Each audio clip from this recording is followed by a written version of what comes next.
My name is Leonardo do Carmo. You can call me Leo for short. I'll be talking to you guys about the impact of advanced business email compromise on the banking and financial sectors. Give you a little bit of an agenda of what we're going to be discussing. We're talking about the challenge, what it is that is actually going on, why the financial services, what makes it so targeted. What is a business email compromise? What forms does it take? How does it impact us? How does it come into our organization? And on a follow-up from that, I'm going to talk a little bit, brief about the Florentine Banker. It was an attack that happened and was discovered here in the UK across 3 major financial services, both in the UK and Israel.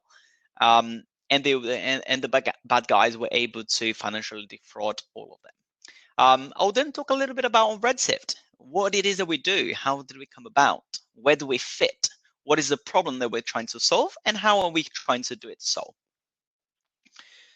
Right, so what is the problem out there? So what we have seen is that 94% of all malware today is installed via email.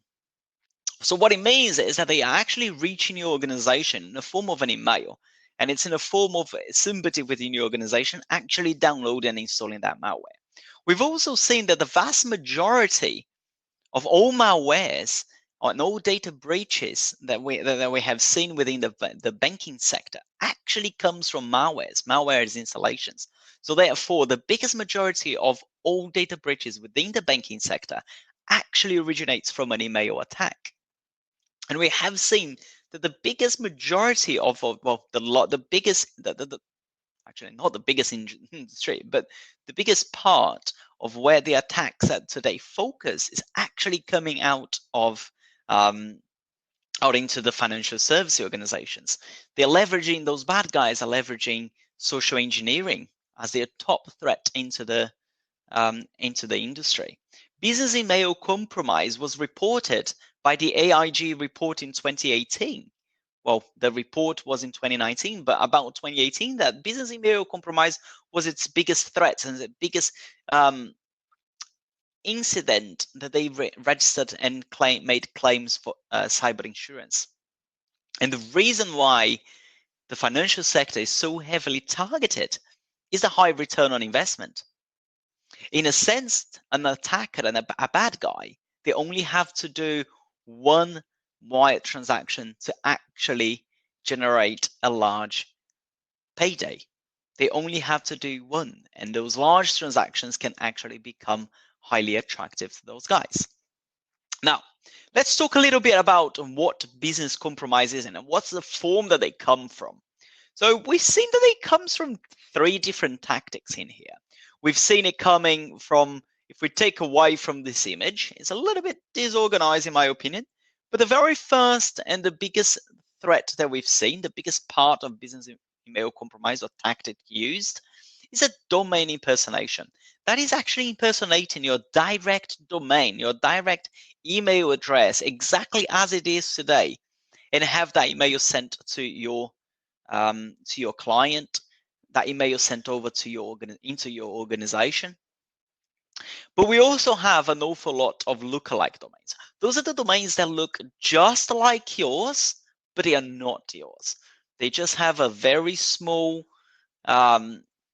grammar error in there, or perhaps using a different alphabet or a different letter within the alphabet to actually lure your employees to communicate with that email.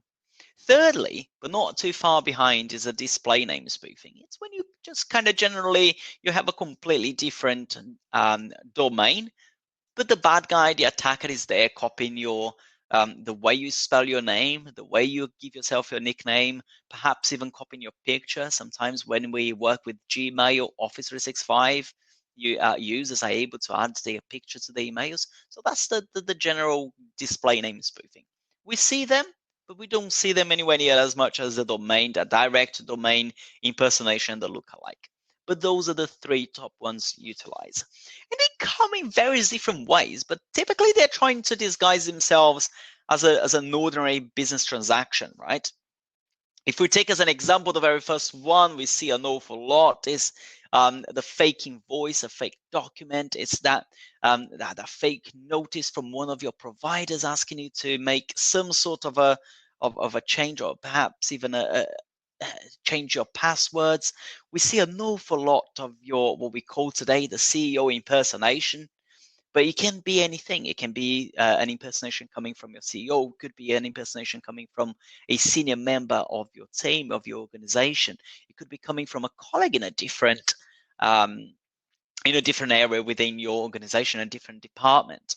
But we also see an awful lot of what we call the solicitor impersonation. But it can be solicitor, it can be a business partner. We see a lot of third parties being impersonated. What we call the bridging attack, where we start targeting an organization in order to get to the second. Very easy way to look at it is what actually happened to Target a few years ago, when an air conditioning organization was hacked, and they were able to then infiltrate Target by actually coming in through that organization. So if you think about that, it's actually protecting your supply chain.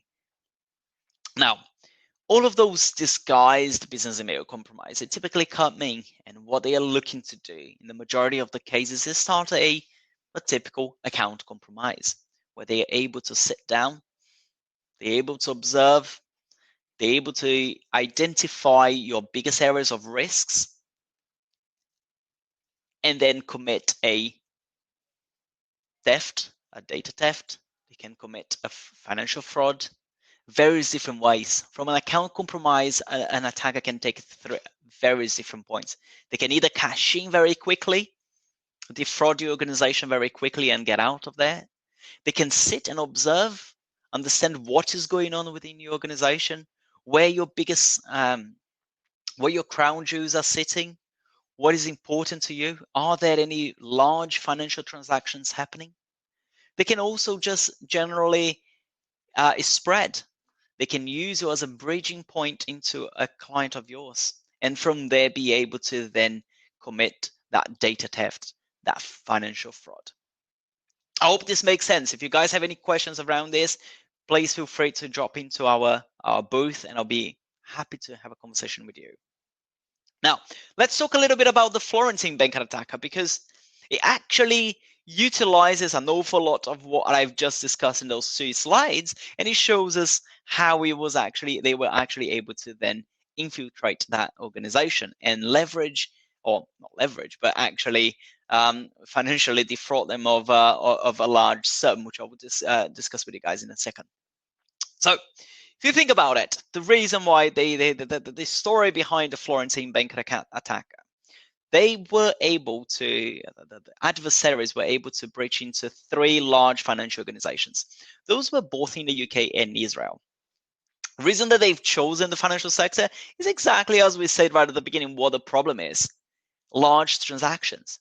They can actually come, sit, and just wait and understand where the biggest transactions, the financial transactions are happening, and they're able to then get involved in there. They'll be able to kind of get that attack in the middle, the man in the middle, and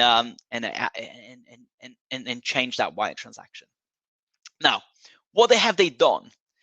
They had identified various different executives within the targeted organization. They identified that all 3 organizations were using Office 365.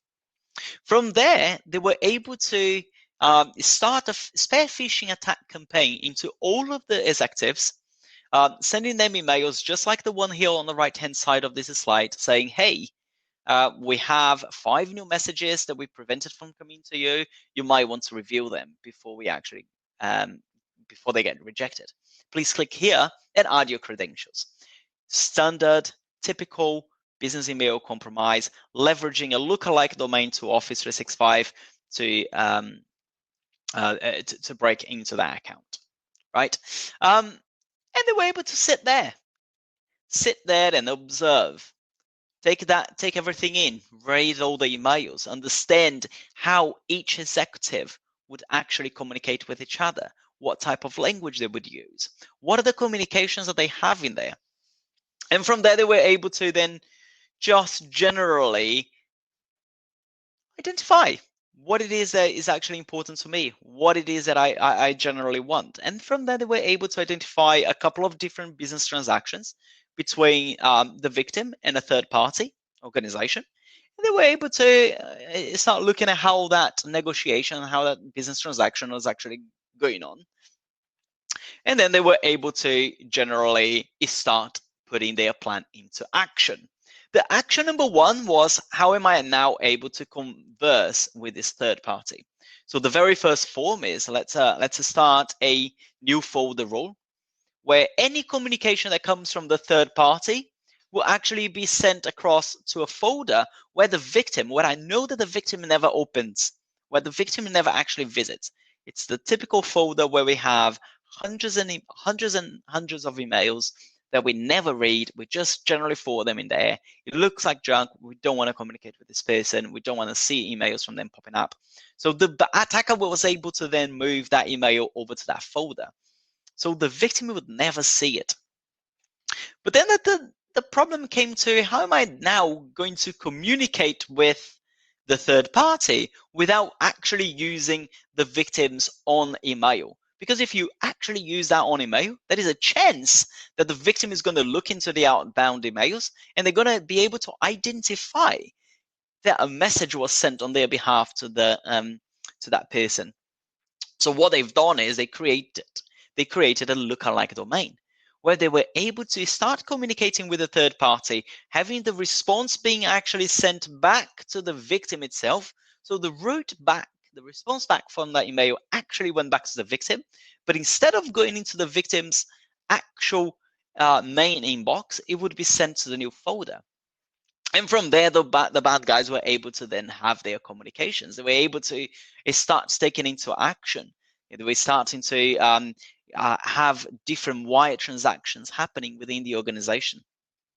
At the end, those same bad guys that were able to actually take away over £1 million, £1.1 million out of those three organizations. Obviously, the institutions that were there, they were able to very quickly start to reverse some of those wire transactions, and they were able to recover just a little bit over £500,000. But the bad guys still walked away with £600,000, which are out of a couple of months' work between original spear phishing, targeting, doing your right social engineering in order to get there. They were able to walk away with a payday of over £600,000, which is a relatively large payday. Now, what have we learned from what we've seen here today? What have we learned from the Florentine Banker? What we learned is that this is not a new technique. What they have done is they've taken a technique that we've always had, that was always widely used. If you think about phishing attacks, it's always there. We always have our anti-spams that are ready to pick up on any attack that comes through. But what they've done is they just made it more focused. They change its complexity in order to become more focused. They put in the work. They have become, they have done their homework into who they were going to target. They knew exactly what those executives were looking for, what it is that is important to them, who their colleagues are, who the organizations that they're dealing with are. And they were able to rely on all of that intelligence gathered from the social engineering to very much send the email to those guys where they would 100% click on them and actually pick them up. So this is actually taking a technique that is old, that is not sophisticated, but making them more focused, making them complex. So us, the users, they will look at it and they will think, this is absolutely legitimate. This is the real deal. I should actually start clicking on this. And it actually focus on the transactions of high value. That's what the bad guys really want, right? They want to ensure that they are able to now focus on the high value transactions. If you make one transaction, a couple of transactions, you can have a large payday, which then kind of comes back to us and says, actually, this is the exact high return on investment that I'm looking for as an organization. And those are things that we have learned from the Florentine Banker attacker. But if we take a step back and we think, actually, yes, that is right. These are actually not new sophisticated targets and not new and sophisticated attacks. But what is it that actually makes it so easy for those bad guys to do it? Now, let's take a little bit of a look. I looked into the organizations that had registered into this webinar today. And I was able to take a little bit of a view and analyze the DNS of some of those organizations, of the financial services that we have here today. What I was able to find is that it's bigger. The vast majority of the organizations here today, their domains are actually completely open to direct impersonations. So this is actually leaving not only just your organization able to be or vulnerable to those attacks, vulnerable to those impersonations, but it's actually leaving vulnerable all over supply chain to those attacks as well. I saw that only about 4 organizations in here, they actually have protected their domains against direct impersonations. If this is something that you would like to know a little bit more about, I'll be happy to discuss with you and show each one of you what we have found, how we have found it, and how this can actually be used. How can an attack like this happen? I'll be running simulations, so if you like, please come to our booth and let's have a conversation about it. Happy to show you a little bit more about it. Now, let me talk to you about who we are here at Red Sift, what it is that we're doing.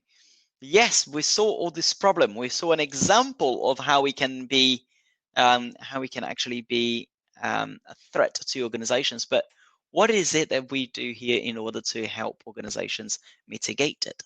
So Red Sift, what we started as in 2015, what we have done is create an open cloud platform. We're able to sit back and create a platform based on artificial intelligence, machine learning, where we're able to ingest various different data points into our organization, into our platform. And we're able to now build different applications within this platform. Applications which will target very specific areas of cybersecurity, very specific areas where we believe we can help. What we've done is essentially now we created 2 applications. One is called OnDemark. OnDemark is all about brand protection. It's about protecting your brand against direct impersonations, ensuring that your customers, your supply chain, and your internal users are completely protected against an impersonation of your brand, protecting it against hacktivism, protecting it against nation state attacks, and protecting it against the actual bad guys out there, the actual criminals looking out just for the actual financial gains, by protecting your brand, by protecting your wider supply chain. We're able to take all that noisy telemetry that will come from email authentication and transform it into minimal signals where your organization can ensure that every single one of your legitimate email sending services are correctly configured within our application. They are able to send emails on your behalf, and anything else outside of those, we can actually stop blocking them. They will not be able to get delivered to the intended recipient, no matter what email gateway they have in place, no matter what policies they have in place. Secondly, in order to complete that 360 email protection that we have within email security, we also have an inbound protection. So this is now taking it away and understanding that we do have today, its biggest threat is the more advanced and the more complex business email compromise. It's taking it away that today, if we're looking at your email gateways, you're looking at your anti-spams, and you look at your cyber awareness training, those are solutions that we must have in place today. But the answer to them, and looking back at what we have seen, that 94% of all malwares are installed via email. 75% of all data breaches in the financial sector actually come from malware. We're actually seeing that email gateways, we're seeing the anti-spams, we're seeing the cyber awareness training. They are just simply not enough. They are important, but they are not enough. And cybersecurity is all about complementing your own takes. Obviously, there are various other takes around how to complement cybersecurity, which we will see throughout this the day today. But with us, what we are looking to complement, the way we're looking to complement in here, is by giving your users visibility into the threat into each and every single one of the emails that they receive into their inboxes.